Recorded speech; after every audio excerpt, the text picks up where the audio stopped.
દિવ્ય સત્સંગી જીવનની કથાનો આપણે સૌ લાભ લઈ રહ્યા છીએ।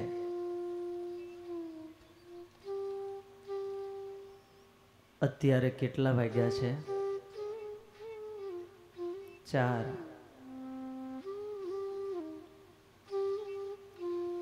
આ જગતમાં હજારો જીવો અત્યારે એવા હશે કે આ સંસારના કાર્યોમાં મશગુલ હશે। કોઈ ખેતરમાં હશે તો કોઈ વાડીમાં હશે, પરંતુ આપણો આજે આ સમય દિવ્ય અને સાર્થક થઈ રહ્યો છે। અનંત સત્કર્મને મધ્યે પણ શાસ્ત્રકારોએ સત્સંગને શ્રેષ્ઠ સત્કર્મ કહ્યું છે।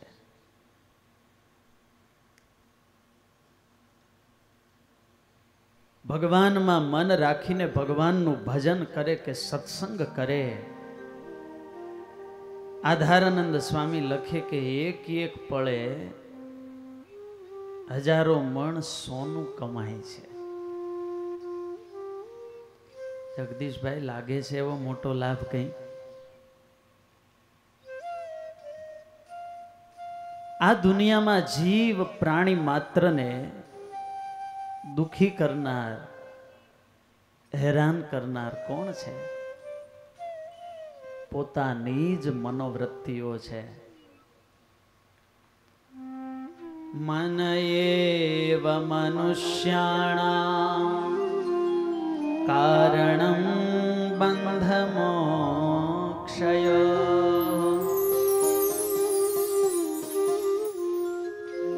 ચાવીને જો સવળી લગાવવામાં આવે તો એ જ ચાવી ગમે એવું મોટું તાળું હોય એને ખોલી નાખે છે, અને એને જરાક લગાવવામાં ફેર પડી જાય તો મોટા મોટા દ્વારને પણ બંધ કરી દે છે।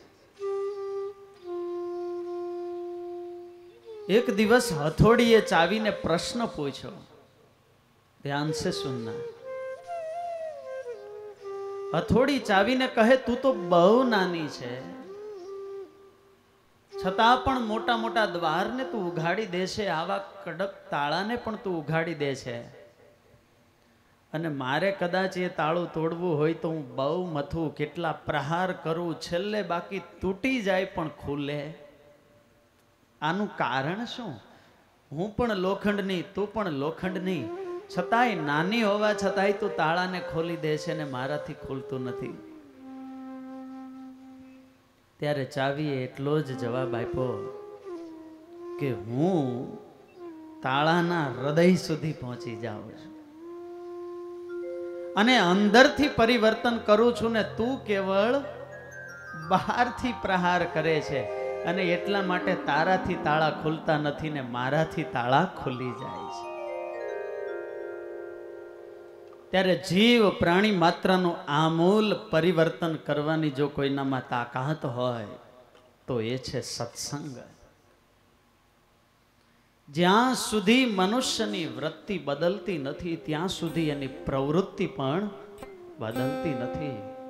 આજે માનવની દશા કફોડી છે, કારણ કે એની દિશા ખોટી છે। સત્સંગ છે એ દિશા આપવાનું કાર્ય કરે છે, આપણો દ્રષ્ટિકોણ બદલવાનું કાર્ય કરે છે, આપણો એટીટ્યુડ કહેતા વલણને સત્સંગ મૂળથી બદલે છે। પરિસ્થિતિ તો આ વિશ્વની જેવી હોય એમ જ રહેવાની છે, પણ જો આપણું મનોવલણ બદલી જાય ને તો આપણા માટે વિશ્વ આખું બદલી જાય। તમારે લગતું એક દ્રષ્ટાંત આપું। દિવાળીના દિવસો હોય, રાત્રે 12 વાગે તમે દરવાજો ખટખટાવો, ડોરબેલ વગાડો ને તમારા ધર્મપત્ની દરવાજો ખોલે। હજુ તમારે જમવાનું બાકી હોય, રાત્રિનું મોડું થયું હોય, તમારા ધર્મપત્નીને નિદ્રા આવતી હોય ને દરવાજો ખોલે, અને એકને બદલે તમારા મિત્ર પણ સાથે દેખાય, આખા દિવસના કામથી થાક્યા હોય, નિદ્રા આવતી હોય ને વળી તમે રાત્રિના 12 વાગે એમ કહો કે મારા મિત્રને પણ જમવાનું બાકી છે, માટે રસોઈ બનાવવી પડશે. હવે એની હાજરી હોય એટલે વધારે બોલે તો નહીં, પણ મનમાં કેવા વિચાર હાલતા હોય, હમણાં રૂમમાં આવે એટલી. હવે બીજી પરિસ્થિતિ, એવો જ આખા દિવસનો થાક અને કંટાળો હોય ને રાત્રિના 12 વાગે તમે દરવાજો ખટખટાવો. તમે તો ભૂખ્યા હોય પણ તમારી સાથેના વ્યક્તિ પણ ભૂખ્યા હોય ને એ જ રીતે રસોઈ બનાવવાની હોય, પણ તમારી સાથે આવેલા હોય એ તમારા શાળા હોય તો કેવું પડે કે રસોઈ બનાવવાની છે, થાક લાગે, કંટાળો આવે. વ્યક્તિ તો વ્યક્તિ જ છે, પણ જો મનોવૃત્તિ બદલી જાય તો આખી કાર્ય ક્ષમતાની અંદર પરિવર્તન આવી જાય. ત્યારે આપણું વલણ કેવું છે એના આધારે આ વિશ્વની અંદર આપણી વૃત્તિ કાર્ય કરતી હોય છે. ને એ અભિગમ સારા પુસ્તકો આપણને આપે, સારું વાતાવરણ આપણને આપે, સત્સંગ, ધાર્મિક, આધ્યાત્મિક વિચારધારાવાળા સંતો અને મહાપુરુષો આપે, સત્સંગી જીવન, ભાગવત જેવી દિવ્ય કથાઓ આપણને એ માહોલ આપે છે કે જેનાથી આપણી વૃત્તિ બદલે. અને જો વૃત્તિ ન બદલી, ગમે એટલો સત્સંગ કરીએ, એ સત્સંગ આપણા કોઈ કામનો નથી. એકવાર બિલાડીઓની સભા થઈ, બધી જ્ઞાતિઓનો વિકાસ થઈ ગયો ને આપણે પાછળ રહી ગયા. એમ કરો કેટલીક બિલાડીઓને લંડનમાં સર્વે માટે મોકલો. રાણી એલિઝાબેથને મળીને એ બિલાડીઓ પાછી આવી. દિલ્હીમાં રેસકોર્સ ગ્રાઉન્ડની અંદર ભવ્ય સ્વાગત થયું અને એમને પ્રવચન આપવામાં આવ્યું કે તમે લંડનમાં રાણી એલિઝાબેથને મળવા ગયેલા, આપણી જ્ઞાતિનો વિકાસ કેમ થાય એની ચર્ચા કરવા ગયેલા, તો તમે ત્યાં શું જોયું, શું માર્કિંગ કર્યું? બિલાડી બોલી કે રાણીની ખુરશી નીચે એક ઉંદર બેઠેલો ને એ અમે જોયો. પ્રેમથી બોલો જય સ્વામિનારાયણ. જ્યાં સુધી વૃત્તિ બદલતી નથી ત્યાં સુધી સામે ગમે એવો હોય તેનો કોઈ અર્થ નથી. ત્યારે એ વૃત્તિને બદલાવે એને કહેવાય સત્સંગ. ત્યારે દિવ્ય સત્સંગી જીવનની પાવન કથા ભાગીરથીની અંદર આપણે સ્નાન કરી રહ્યા છીએ. આ દુનિયામાં અનેક દ્રષ્ટિઓ છે. ભગવાન સ્વામિનારાયણ પોતાના જીવન કવન અને ચરિત્રો દ્વારા પોતાના ભક્તોને આ બધી દ્રષ્ટિઓ આપે છે. સુવ્રત મુનિ કહે, રાજન, ભક્તે પરિવૃત સોથ તેષાં પ્રિય ચિકીર્ષયા ભાંડેર પુરમાભ્યાયા કપિલાષ્ઠિકાદિને. ભક્તોથી વીટળાયેલા એવા ભગવાન સ્વામિનારાયણ આ સત્સંગમાં વિચરણ કરતા કરતા ભાંડીરપુરમ અભ્યાયા ભાડેર ગામમાં પધાર્યા છે. ભાડેરના પ્રેમી ભક્તોએ ખૂબ જ ભાવ અને પ્રેમથી ભગવાન શ્રી હરિનું સ્વાગત કર્યું છે. વાલો વધાવો મારો વાલો વધાવો, વાલો વધાવો મારો વાલો વધાવો. હે આજની ઘડી રળિયામણી રે વાલા, આજની ઘડી રળિયામણી રે મારો વાલો વધાવો, વાલો વધાવો મારો વાલો વધાવો.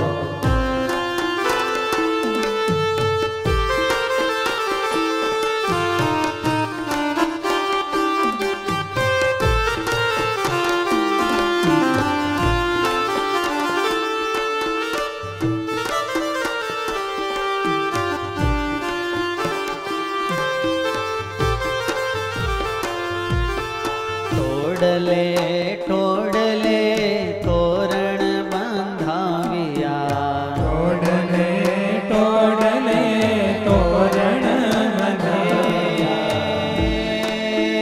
ફૂલડે ચોક પુરાવ્યા રે વાલા ફૂલડે ચોક પુરાવ્યા રે મારો વાલો વધાવે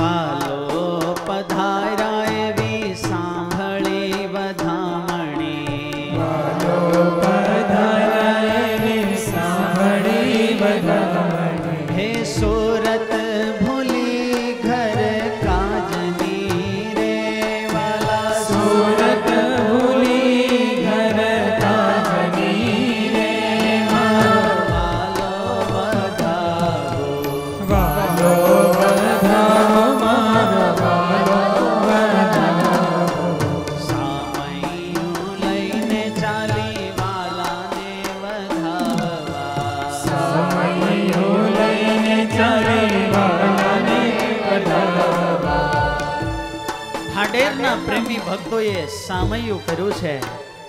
ઢોલ અને શરણાઈના નાદ સાથે ભગવાન સ્વામિનારાયણને ખૂબ જ ભાવ અને પ્રેમથી પોતાના ગામમાં પધરાવ્યા છે. વાઘેલા દરબારોનું આ ભાડેર ગામ એટલે આજે પણ ગુરુકુલ્યું અને ગોકુળિયું ગામ. પૂજ્ય હરિપ્રસાદ સ્વામીએ આ ગામમાં સરસ મજાનું મહારાજનું મંદિર પણ બંધાવેલું છે અને અત્યારે પણ પ્રસાદીનું એ શિવાલય ભાડેરને ગામને ગોંદરે વિદ્યમાન છે કે જ્યાં વિરાજમાન થઈ અને સ્વામિનારાયણ ભગવાને સભા ભરેલી. સરસ મજાનું ગામ અને એના શિવાલયે સામૈયા સાથે શોભાયાત્રા પહોંચી છે. શિવાલયના ઊંચા પરથાર પર સ્વામિનારાયણ ભગવાન વિરાજમાન છે.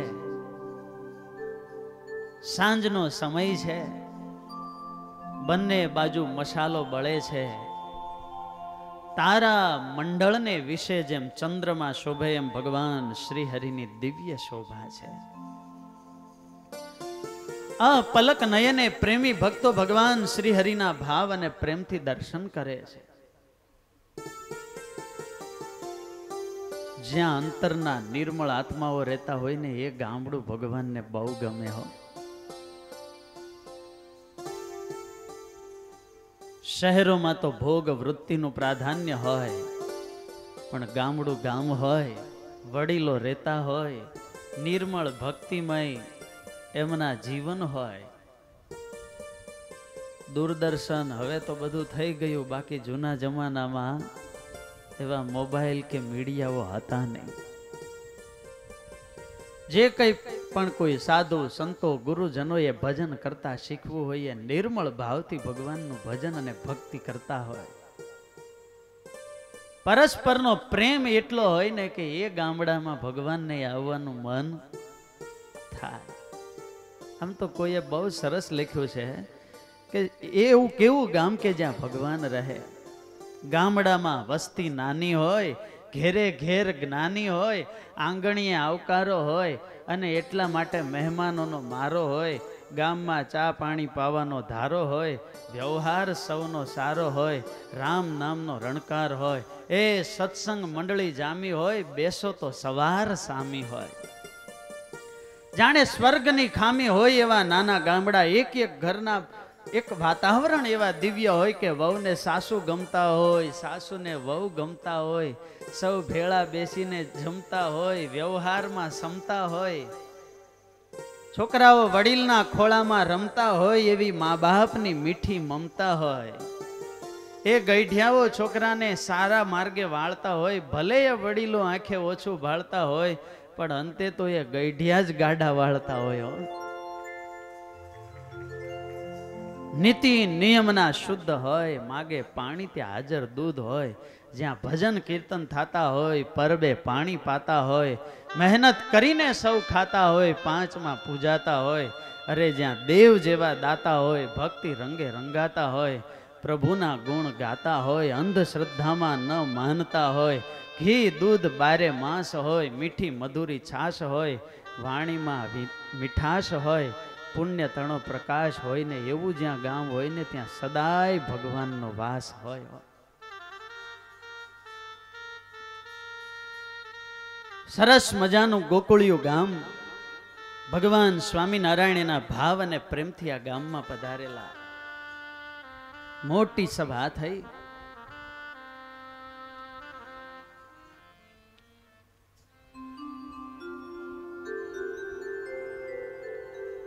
સભામાં સ્વામિનારાયણ ભગવાને બહુ સરસ વાત પ્રેમી ભક્તોને કરી છે. ભક્તે પરિવૃત શોધ તેષાં પ્રિય ચિકીર્ષયા.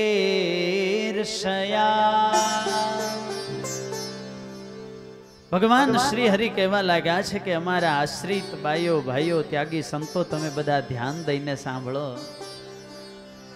આજે અમે તમારા હિતની એક વાત કરીએ છીએ. અહિંસૈવ પરો ધર્મો ઇતિ વેદાનુશાસનમ.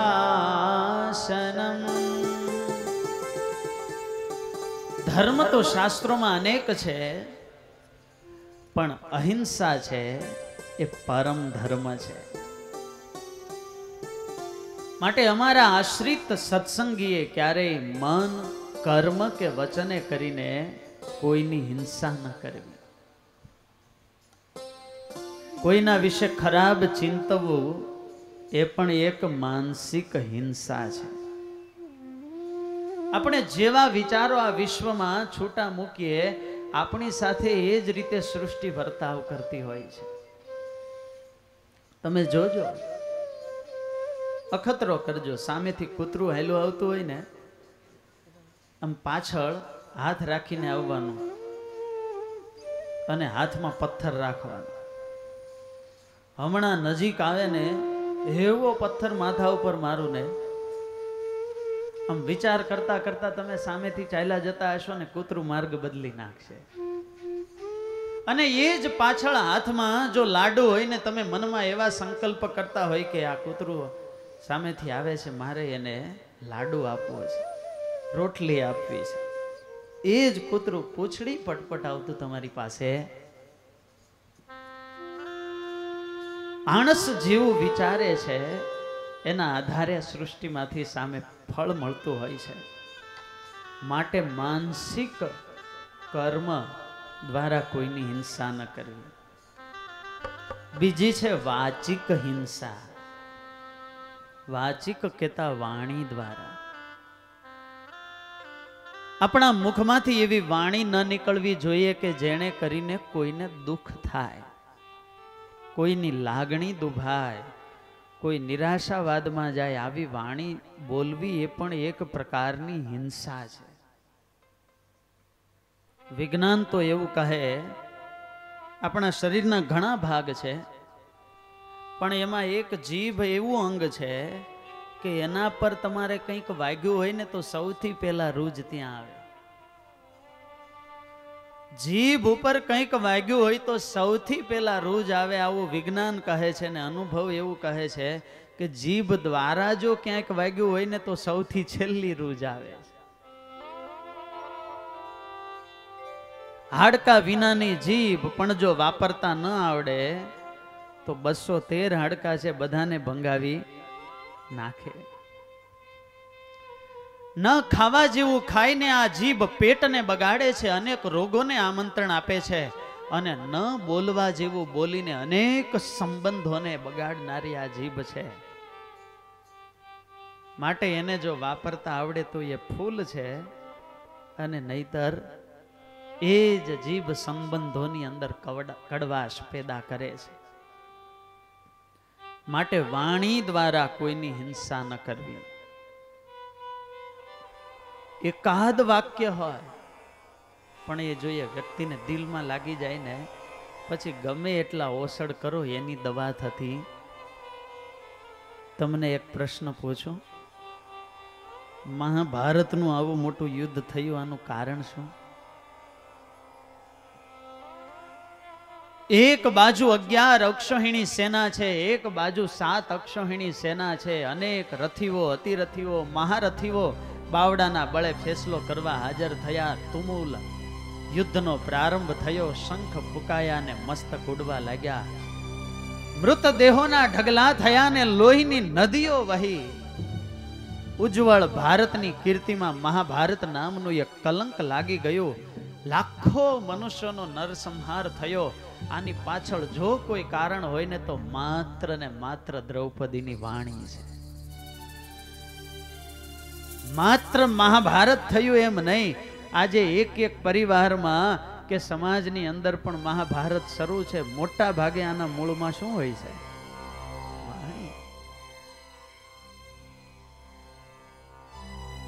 વિશ્વકર્માએ ચિત્ર વિચિત્ર મહેલ બનાવેલો દુર્યોધન જોવા માટે આવ્યો. જળમાં સ્થળ અને સ્થળમાં જળનો ભાસ થાય. ખ્યાલ ન રહ્યો ને દુર્યોધન પાણીના કુંડમાં પડ્યો. એ જ વખતે અટારીએ ઉભેલા દ્રૌપદીજી ખિલખિલ ખિલખિલ હસવા લાગ્યા. અરે મને તો એમ હતું કે આનો બાપ આંધળો છે, પણ આજે ખબર પડી કે આંધળાના તો આંધળા જ હોય. બસ આ એક વાક્ય દુર્યોધને એવું હૃદયમાં કોતરી લીધું, હવે એક દિવસ આ આંધળો જ તને પૂરેપૂરી જોઈ લેશે. મામા શકુનીની સલાહ લઈ દ્યુત વિદ્યાનો આશ્રય લીધો. પાંડવોને જીતી લીધા. 12 વર્ષનો વનવાસ થયો. પાછા આવ્યા. વિષ્ટિ માટે દુર્યોધન માન્યો નહીં. અરે કેશવ, શુચ્યગ્રમ નૈવ દાસ્યામિ વિના યુદ્ધેન કેશવ. એ પાંડવોને તો 5 ગામ શું 100ની હણી જેટલી જમીન પણ નહીં મળે. હવે તો યુદ્ધ હે જ નિર્ણય. અને આમાંથી મહાભારત થયું. ત્યારે એ શબ્દને જો વાપરતા ન આવડે તો એના એ જ શબ્દો સંબંધોની અંદર કડવાશ પેદા કરે છે.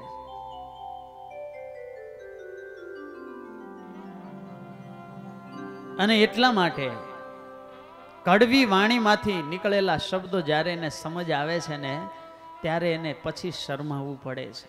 કોઈ વ્યક્તિ જ્યારે ક્રોધમાંથી કંઈક બોલે છે ને, ત્યારે એનું ફળ શું છે?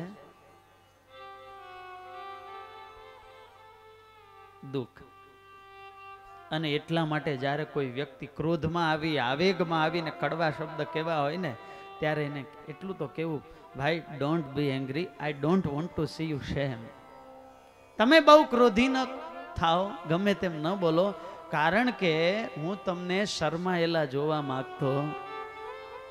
જ્યારે વ્યક્તિનો ક્રોધ પૂર્ણ થાય છે, પરિણામ સામે આવે છે, ત્યારે ક્રોધ કરનાર વ્યક્તિને હંમેશા ગ્લાનિ થતી હોય છે. અને એટલા માટે જેને સ્વસ્થતા જાળવી રાખવી હોય તો એને વાણી પર પણ કંટ્રોલ રાખવો. વચન દ્વારા કોઈની હિંસા ન કરવી. સ્વામિનારાયણ ભગવાન કહે ત્રીજી હિંસા છે એ કાયિક હિંસા છે. કોઈ જીવ પ્રાણી માત્રની ક્યારેય હિંસા ન કરવી. પોતાના સ્વાર્થને માટે, આજીવિકાને માટે કે ઉદર પોષણને માટે જીવ પ્રાણી માત્રની કોઈની હિંસા કરવી નહીં. ભગવાને આ વિશ્વની અંદર બધાને સ્વતંત્ર જીવન આપ્યું છે, ત્યારે જેમ આપણે સ્વતંત્ર છીએ એમ જીવ પ્રાણી માત્ર પણ સ્વતંત્ર છે. અને એટલા માટે તો હિંસાને તમામ શાસ્ત્રોએ પાપ દેખાડ્યું છે.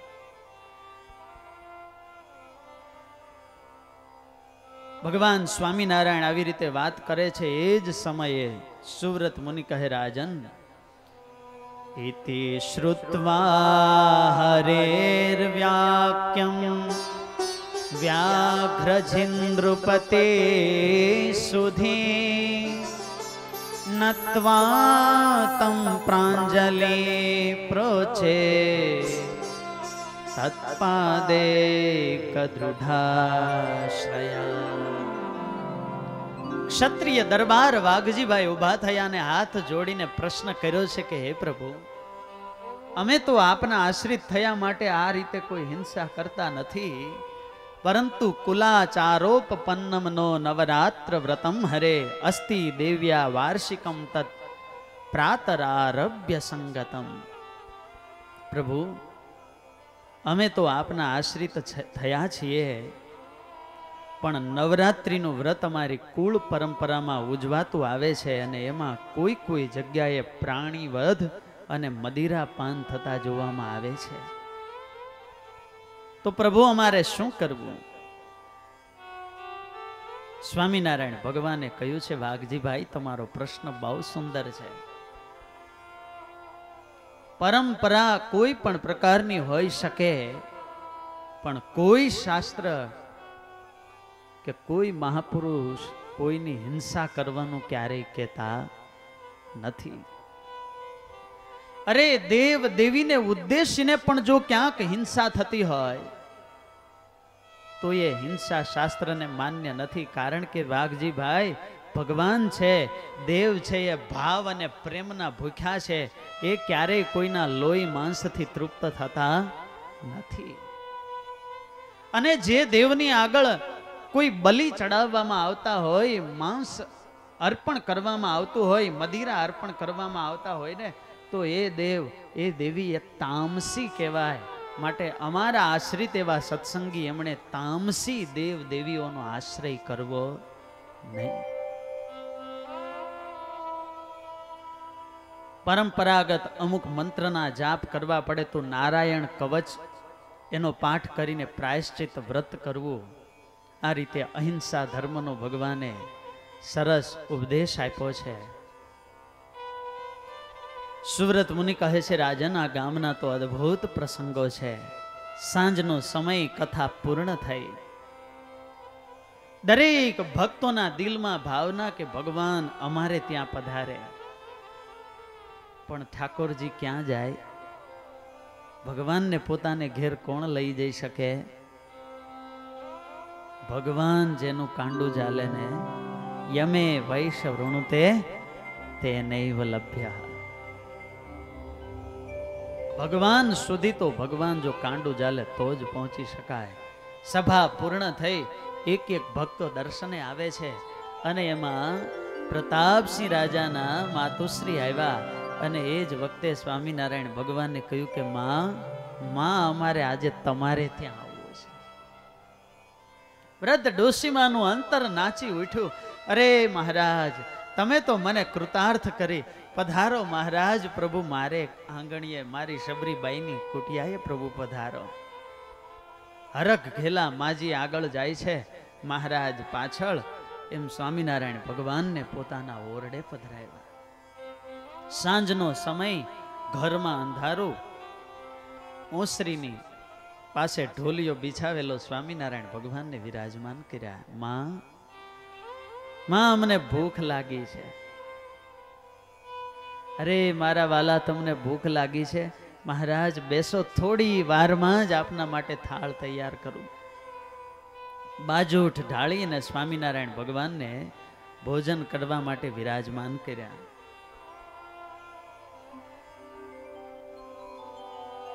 રાત્રિનું અંધારું છે. બાજુમાં નાની દીવડી મૂકી અને એના પર નાનો એવો દીવો મૂક્યો છે.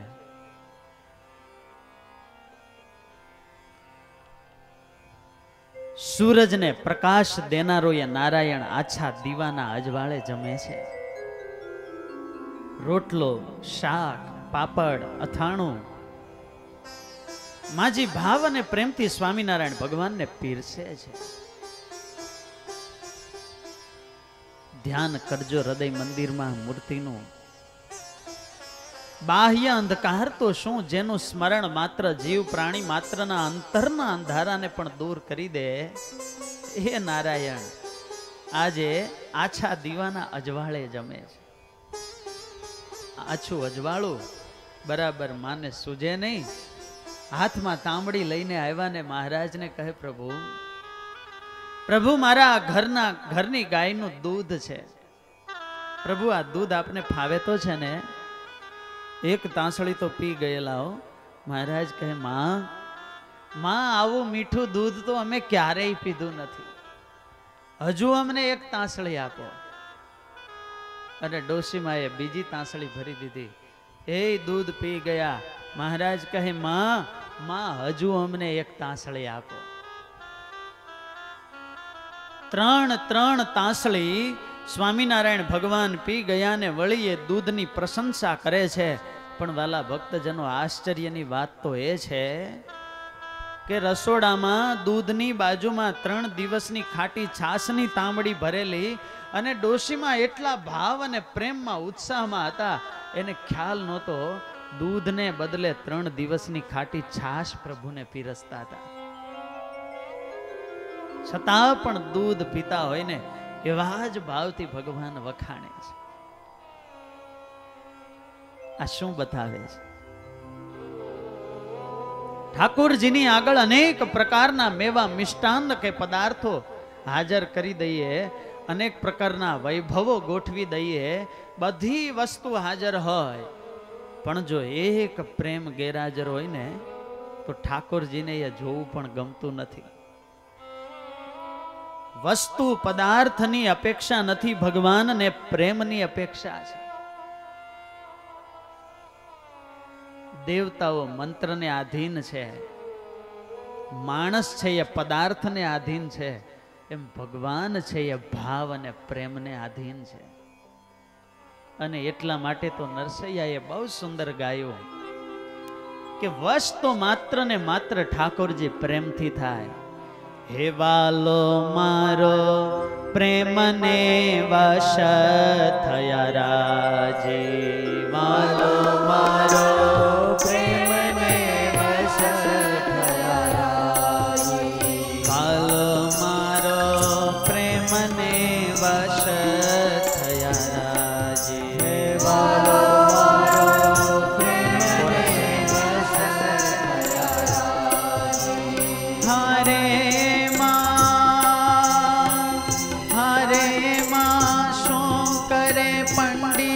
તને કાજે, હરે માં શું કરે પંડિત તને કાજે, વાલો મારો પ્રેમને વશ થયા રાજે, વાલો મારો પ્રેમને વશ થયા રાજે.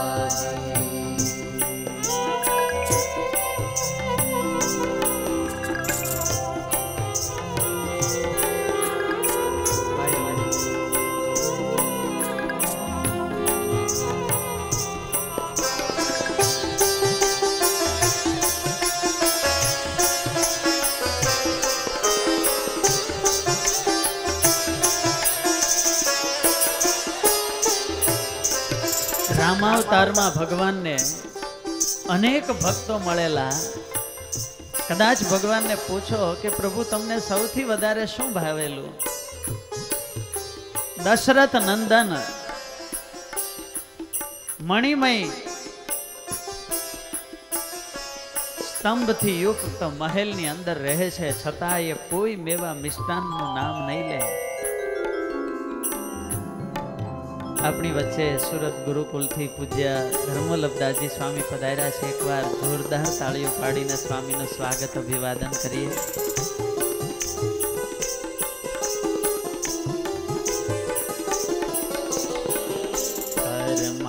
બાઈનો ખીચડો આરોગ્યો ને વિદુરની ખાધી ભાજી,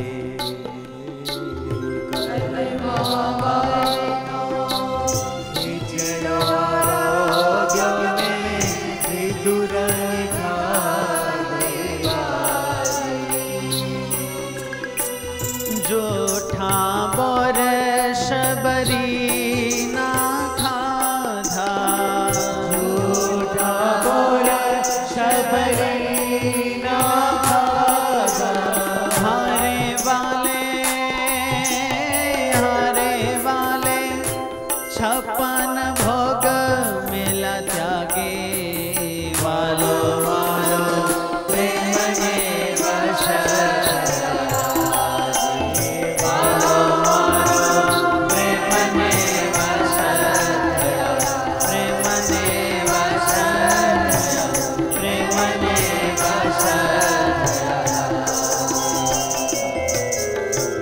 કર્મા બાઈનો ખીચડો આરોગ્યો ને વિદુરની ખાધી ભાજી. એ પરબ્રહ્મ તત્વ માત્ર ને માત્ર પ્રેમને આધીન છે. કિમ આસનમ તે ગરુડાસનાય કિમ ભૂષણમ કૌસ્તુભ ભૂષણાય લક્ષ્મી કલત્રાય કિમસ્તિ દેયમ વાગીશ કિમ તે વદનીયમસ્તિ. અરે ગરુડ જેવું જેનું આસન હોય એને આપણે આપી આપીને કેવા આસન આપીએ. કૌસ્તુભ મણિ જેના કંઠમાં વિરાજમાન હોય એને આપણે કેવા આભૂષણો પહેરાવીએ. લક્ષ્મી જેના અર્ધાંગના હોય એને આપણે શું સંપત્તિ આપવાના. વાણીની દેવી સરસ્વતી જે નારાયણના જીભ ઉપર કાયમ વિરાજમાન હોય એને વળી આપણે કેવા શબ્દો દ્વારા નવાજીએ. પણ સાર એટલો પ્રેમ હોવો જોઈએ. કોઈ પદાર્થ ન હોય પણ પ્રેમ હોય ને ઠાકોરજી એની પાછળ પાગલ થઈ જાય.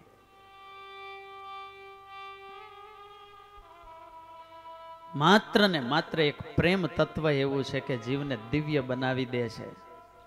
પૂજ્ય ધર્મવલ્લભદાસજી સ્વામી ઘણી વાર કહે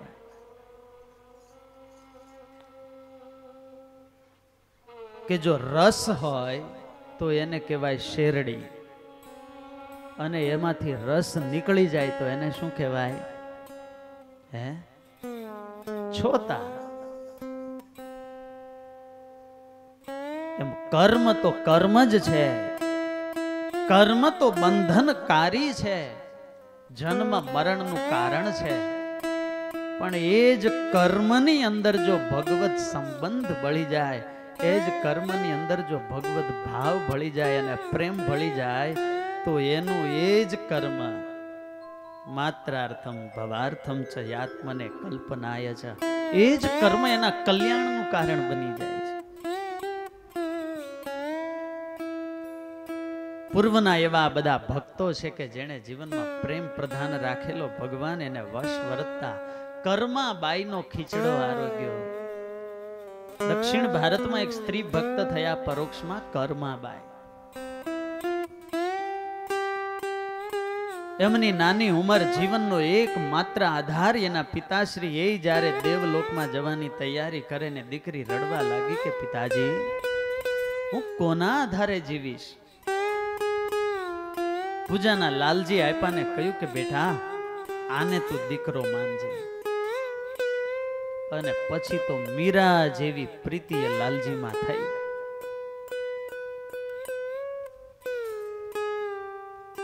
આત્મનિવેદન ભાવે કર્માબાઈ નાનકડા લાલજીની સેવા, પૂજા અને અર્ચના કરે.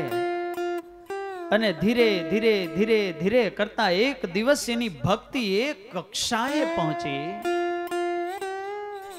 કે એમના હાથે બનાવેલી રસોઈને જમવા માટે ભગવાનને આવવું પડે. અરે રસોઈ બનાવ્યા પછી આવે એમ નહીં, હજુ રસોઈ ન બની હોય ને એ પેલા આવે ને માગે કે માં મને ભૂખ લાગી છે. કર્માબાઈ સવારમાં વહેલા ઉઠ્યા હોય ને ત્યાં 4 વર્ષની ઉંમરને નાનકડા કૃષ્ણ આવે, મૈયા મૈયા મુझे ભૂખ લગી હૈ. હજુ તો સ્નાન બાકી હોય. ચૂલા પર તપેલીમાં ખીચડી મૂકીને કર્માબાઈ સ્નાન કરવા જાય. એ જમાનો સાધન સામગ્રી હોય ન હોય, અને એવું લખ્યું છે કે કર્માબાઈ દાંતણ કરતા જાય અને દાંતણના બીજા છેડે એક ખીચડીને હલાવતા જાય. પ્રેમ સે બોલો જય શ્રી કૃષ્ણ. અને આમ કર્માબાઈની ખીચડી તૈયાર થાય ને જગતનો નાથ હોંશે હોંશે એ ખીચડી જમે. એક દિવસ આવી રીતે ખીચડી બને અને કોઈ મહાત્માજી આવ્યા, કર્મા શું કરે છે? અરે મહારાજ મારા લાલા માટે રસોઈ બનાવું છું. ક્યાં છે લાલો? મંદિરમાં. લાલજી મહારાજની મૂર્તિ દેખાડી. અરે કર્મા તું આ શું કરે છે? અરે ભગવાનને માટે કઈ આવી રીતે રસોઈ બનાવાય? ભક્તિ માર્ગના 81 દોષ છે. એઠું જૂઠું તું આ રીતે ભગવાનને ખવડાવે છે. અરે કર્મા તને તો નરકમાં પણ ભગવાન નહીં સંગરે. અને એવો ભય કર્માબાઈના મનમાં ઉત્પન્ન કરી દીધો. હાથ જોડીને કર્માબાઈ બોલ્યા કે તો મહાત્માજી આપ જ બતાવો હું કેવી રીતે રસોઈ બનાવું. જો કર્મા આમ રસોઈ બનાવી અને ભગવાન જમે નહીં. હવે એને ક્યાં ખ્યાલ કે આ ખીચડી ખાવા જ ઠાકોરજી આવે છે. અને એણે તો શાસ્ત્રની પોથી ખોલી અને બધાએ પોતાના માનેલા એકડા ભણાવ્યા. બીજે દિવસે કર્માબાઈ ઉઠે ત્યાં ઠાકોરજી આવ્યા. માં મુझे ભૂખ લગી है. કર્માબાઈ કહે અભી નહીં, સ્નાન બાકી है.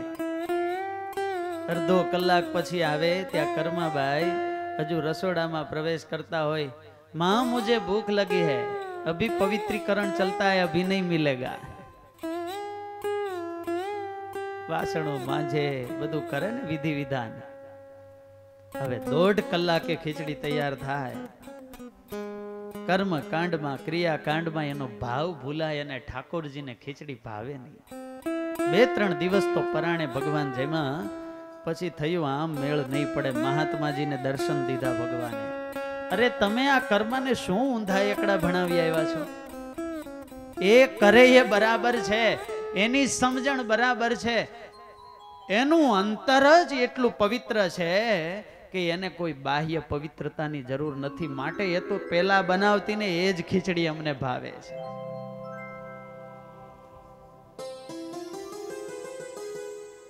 કર્માબાઈની માફી માગીને મહાત્માજી બોલ્યા કર્મા ક્ષમા કરજે, એ તું કરે છે ને એ બરાબર છે. અને હા, આજે તારી બનાવેલી ખીચડી ભગવાન જમે ને જો થોડી વધે ને તો હવે એ પ્રસાદ મને પણ આપજે.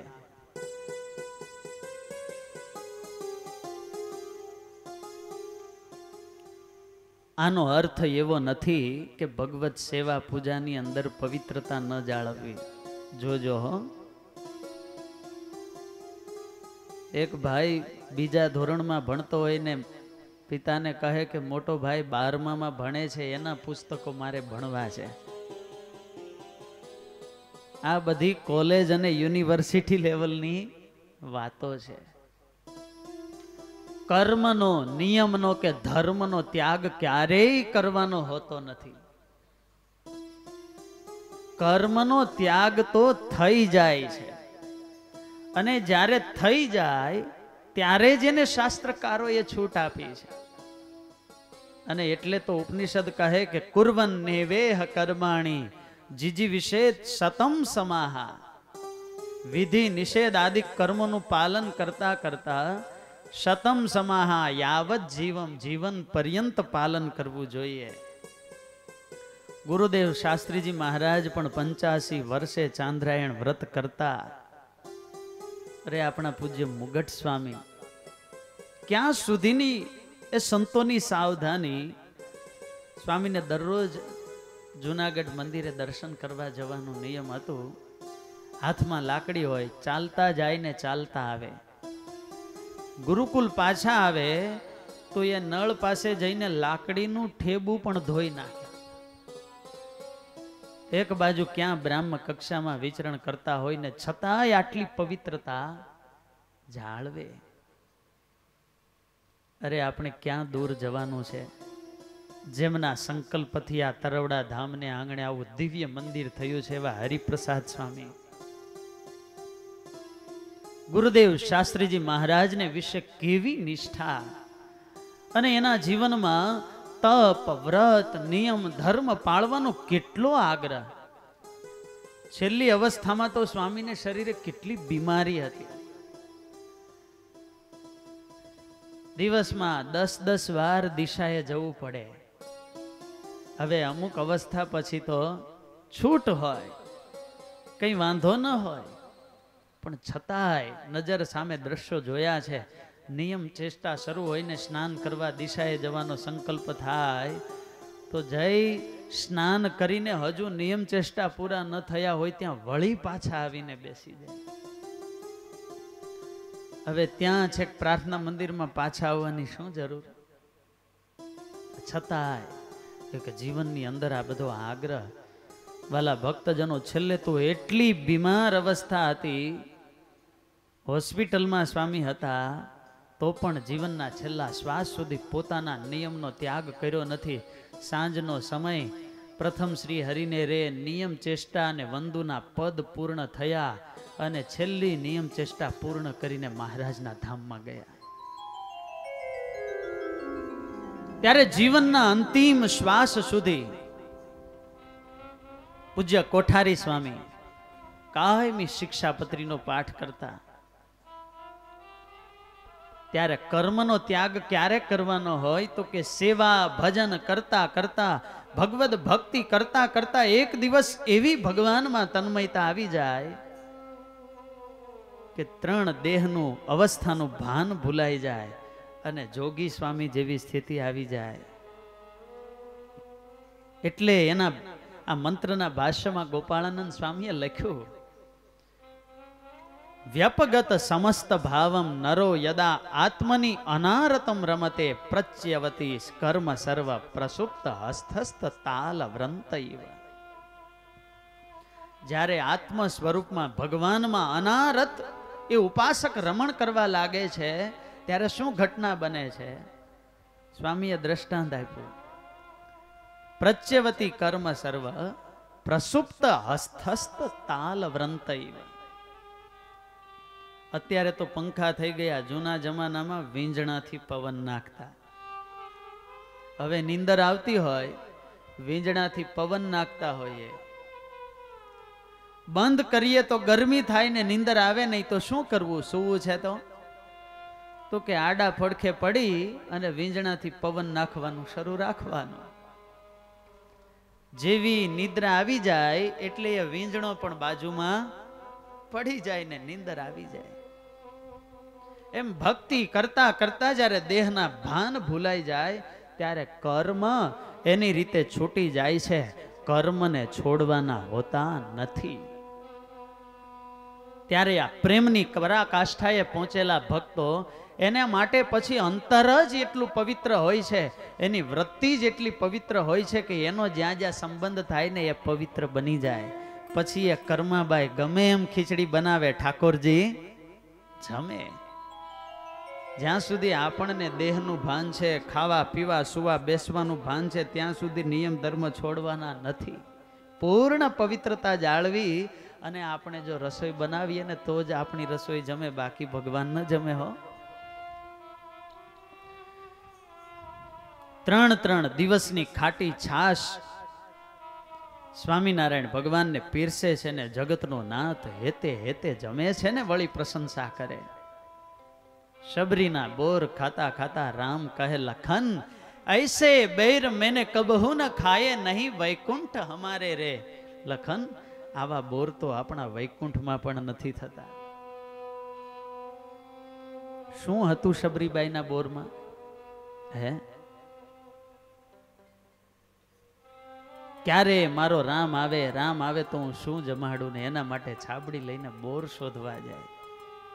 ખાટા તો નહીં લાગે ને એટલે વળી પાછા ચાખે.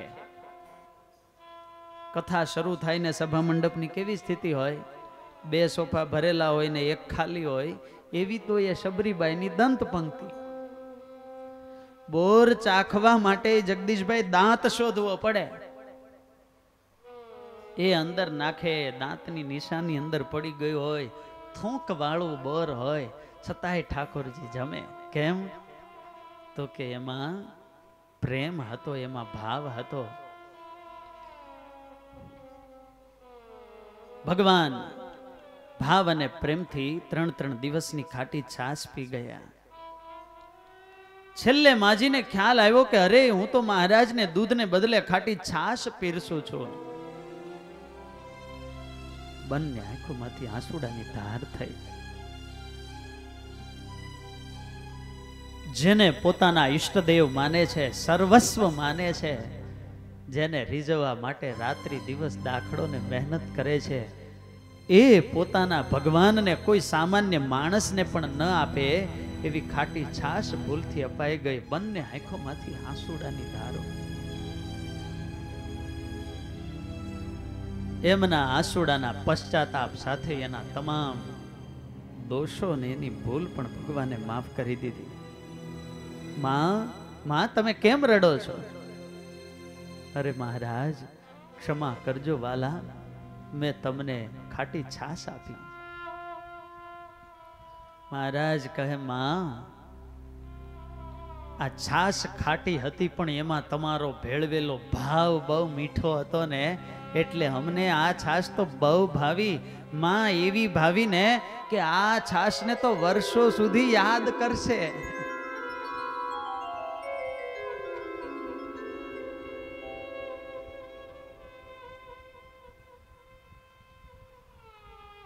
હવે મહારાજ તમારે દૂધ તો પીવું પડે. ભોજન લીલા પૂર્ણ કરેલી છતાંય લાવો માં. દૂધની તાંસળી મુખે માંડી, એક ઘૂંટડો દૂધ પીને મહારાજ બોલ્યા, માં આ તારા પેલા દૂધમાં જેવો સ્વાદ હતો ને એવો સ્વાદ આ દૂધમાં નથી હો.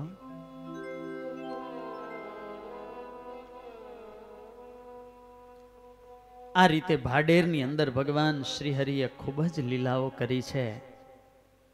વિચરણ કરતા કરતા સ્વામિનારાયણ ભગવાન કચ્છ દેશમાં પધારે છે. દીનાન્યુષિત્વા કતિચિત સતત્ર સ્વામી ભુજંગાખ્યપુરં તતોગાત સદ્ધર્મ સંસ્થાપનવોદ્યતો સૌ અધર્મ મૂલો ખનને પટિયા. ભગવાન સ્વામિનારાયણ ભુજમાં પધાર્યા છે. પુણ્ય પવિત્ર એવો ચૈત્ર માસ ચાલે છે. ચૈત્ર સુધી નવમીનો દિવસ એટલે પોતાના ઈષ્ટદેવ એવા સ્વામિનારાયણ ભગવાનનો પ્રાગટ્ય દિવસ. મુક્તાનંદ સ્વામીએ જ્યાં સત્સંગના બીજ વાવ્યા છે, રામાનંદ સ્વામી દ્વારા સંપોષિત એ કચ્છ દેશનો સત્સંગ,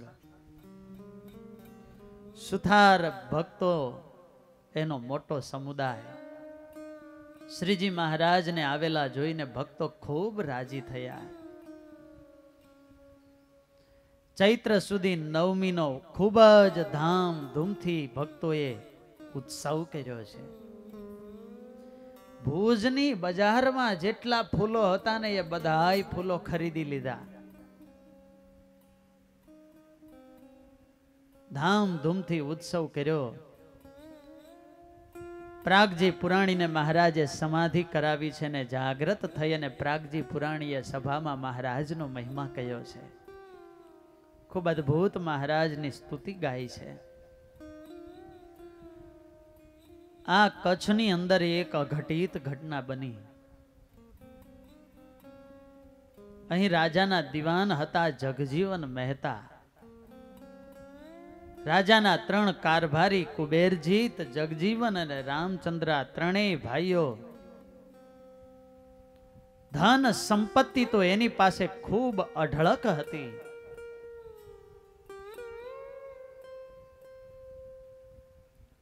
જ્યારે વરસાદ વરસે ત્યારે નવખંડ ધરતી છે એ હરિયાળી થાય, પણ જવાસો હોય જેમ સુકાવા લાગે એમ ભગવાનની સ્વામિનારાયણની કીર્તિને આ જગજીવન મહેતા સહન કરી શકતો નહીં. ઈર્ષાની આગમાં બળતો.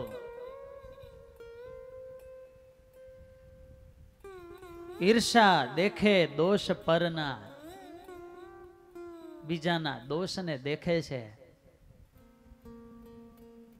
ઈર્ષા દેખે દોષ પરના, ભાળે નહીં પોતાની ભૂલ. અમાપને જાય માપવા, વળી કરે અમૂલ્યનો મૂલ્ય. અમાપને માપવા જાય. જગજીવન મહેતા એને સ્વામિનારાયણ ભગવાન પ્રત્યે દ્વેષ, અને એમાં પણ નવમીના દિવસે શિવાલયમાં પૂજા કરવા ગયો.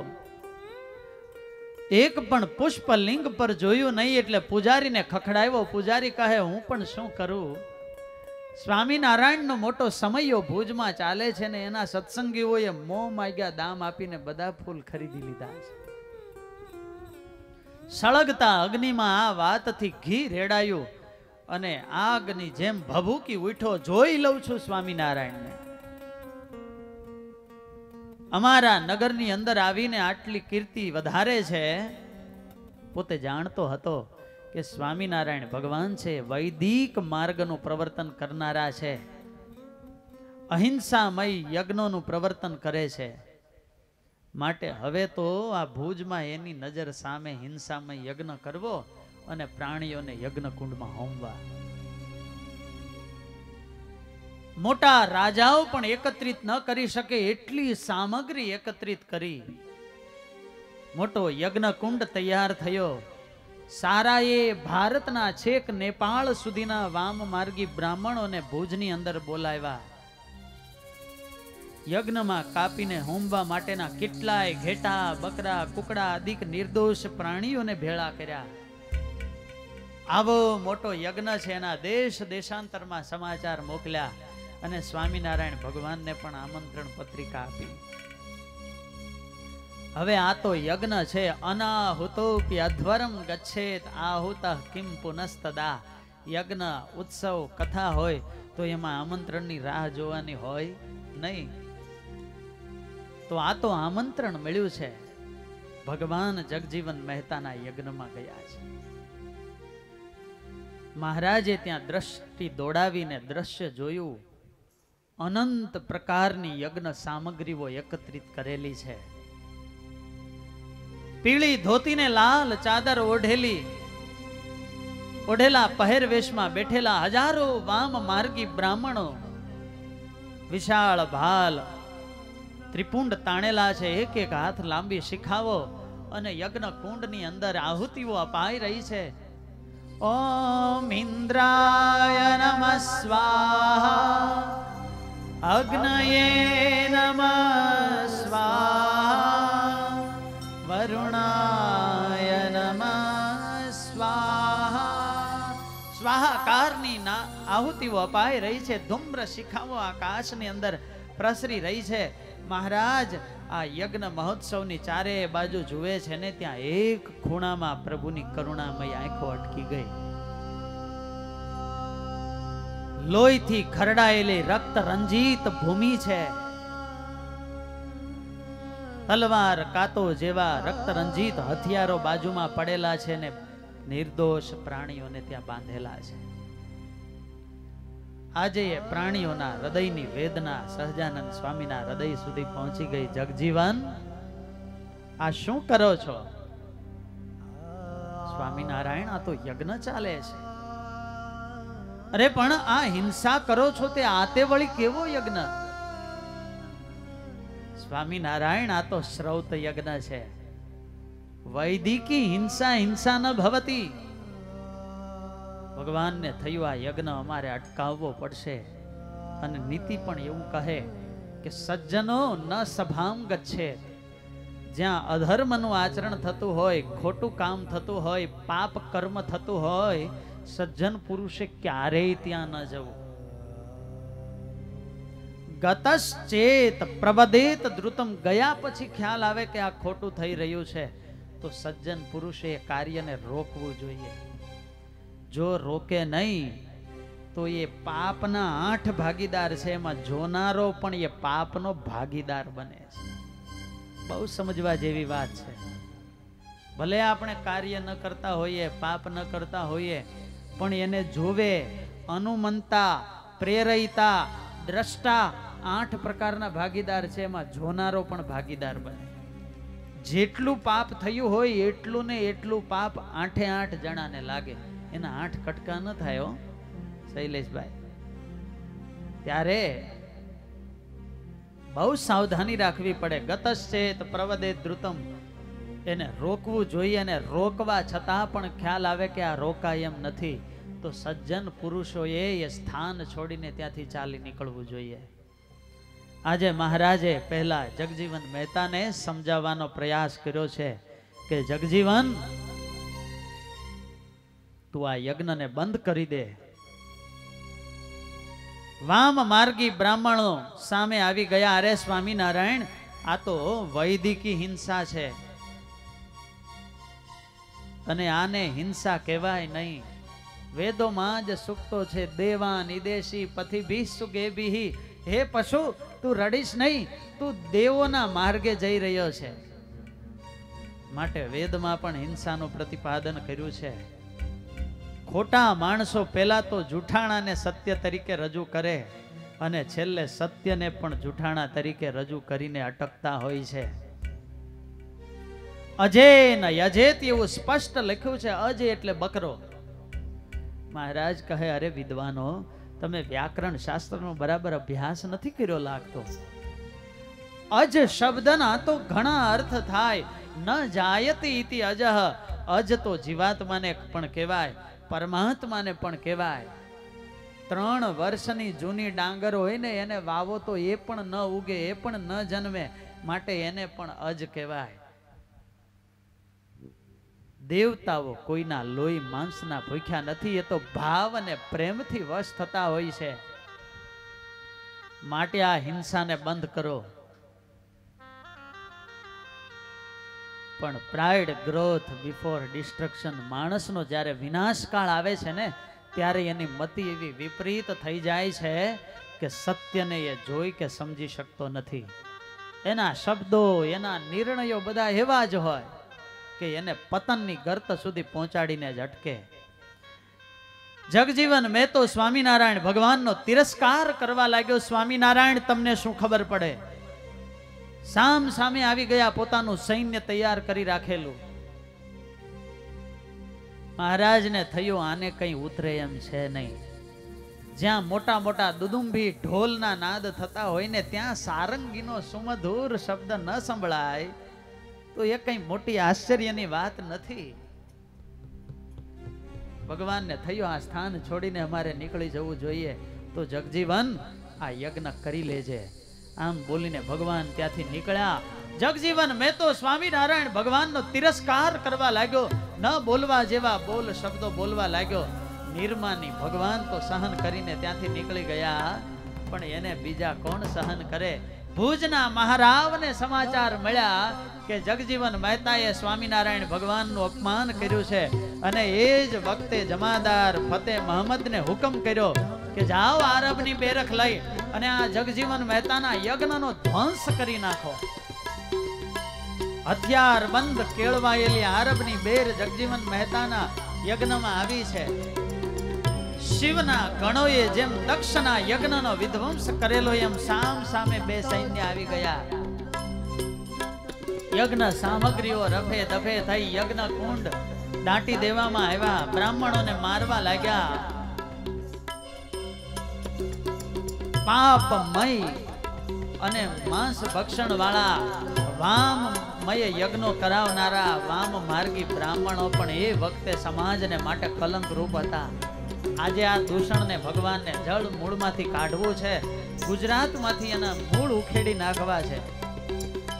આરબની બેરખે યજ્ઞનો ધ્વંસ કર્યો અને છેલ્લે આ જગજીવન, કુબેરજીત અને રામચંદ્ર ત્રણેય ભાઈઓ ભાગવા લાગ્યા છે જીવ બચાવી, અને હથિયાર બંધ આરબની બેરખ માર્ગતે ઘોડે એની પાછળ પડી છે.